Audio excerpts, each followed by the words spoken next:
Michelle Sterling for Friends of Science Society. I've just been rereading this incredible book called The Utopia Experiment. It's quite remarkable. It's a true story. A fellow named Dylan Evans in 2006 had these thoughts. Imagine you've survived an apocalypse. Civilization is not as you know it anymore. What will life be like and how will you cope? Now, he was working in robotics at the time, but he thought it might be a good thing to do to go back to the land and see if he could live off the land. One of the things he was working on, which is kind of pertinent to today when we're talking about artificial intelligence, he was building robots. And he was trying to develop robots that had feelings. And when he was in Mexico, he ran into some local people there who were making clothing from, natural materials and such like. And he felt a disconnect between people who, could barely make a living and really lived a subsistence lifestyle and his kind of bizarre high-tech world. And so someone was asking him, like, what do you do? And he said, well, I'm trying to build machines that have feelings. And the guide said, why? And he said, well, many people think that machines will become more and more intelligent in the coming years. They'll become like people and they'll live with us in our houses like servants or even friends. And that means they will have to be able to recognize our emotions and maybe express feelings too, their own feelings too. So his Mexican guide nodded and looked down at his feet for a few moments and said, but why would people want machines like that? And he said to himself, well, that was a question I'd been asking myself recently too.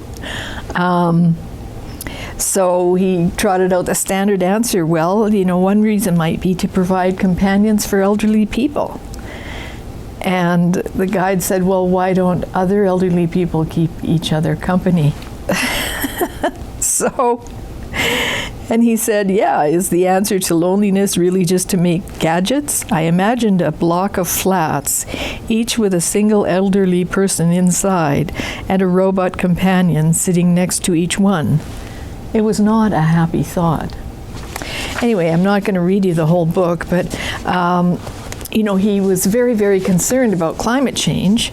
And so what he did is he set up the Utopia Experiment. He left his high-tech job in robotics, moved to the Scottish Highlands, and founded a community called the Utopia Experiment.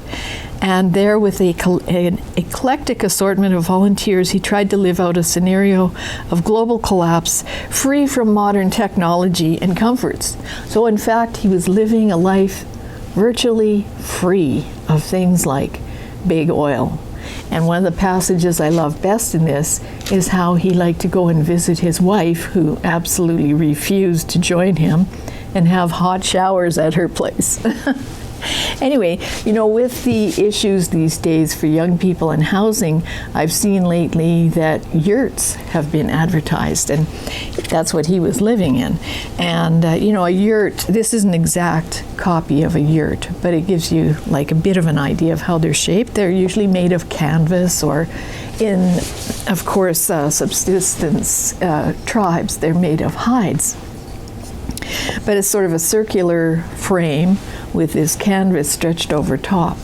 And there is kind of a yurt lifestyle online. There's quite a few YouTube videos about yurt living. And some people do it quite successfully, and other people find that they actually would prefer to have the hot showers. Anyway, the great thing is that he actually walked the talk. There's a lot of climate activists, and he is a climate activist, who talk about how they'd love to live without big oil. They'd love to not have a gas stove. They think that people can grow their own food and grow enough food to keep them in meals for a year or more, that we don't have to import food from anywhere. So it's really a worthwhile let's say, virtual experience to read his book and learn from it. So, of course, people are pushing young people now to have a home, but a small home, a tiny home. And I saw one the other day on, I think it just went by on a news feed that I was watching, where you can actually buy a 2-story tiny home. I think it's from Home Depot. I'm not making an ad here, for about $18,000. I don't know if that's US or Canadian. It's not insulated, it's not finished inside, but it is a house. So a person could do their own work if they could get land. But the thing is, are we sentencing our young people to a tiny future? Are we forcing a kind of living accommodation of a forced apocalypse upon them, when in fact there are many policy measures that we could take in Canada that wouldn't require our young people to live in yurts or in tiny boxes or on the street in tents?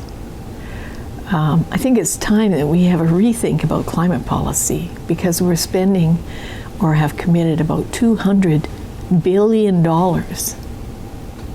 to climate policy. And one of the things that happened is that all these startups have popped up, like tiny home kits, modular home kits.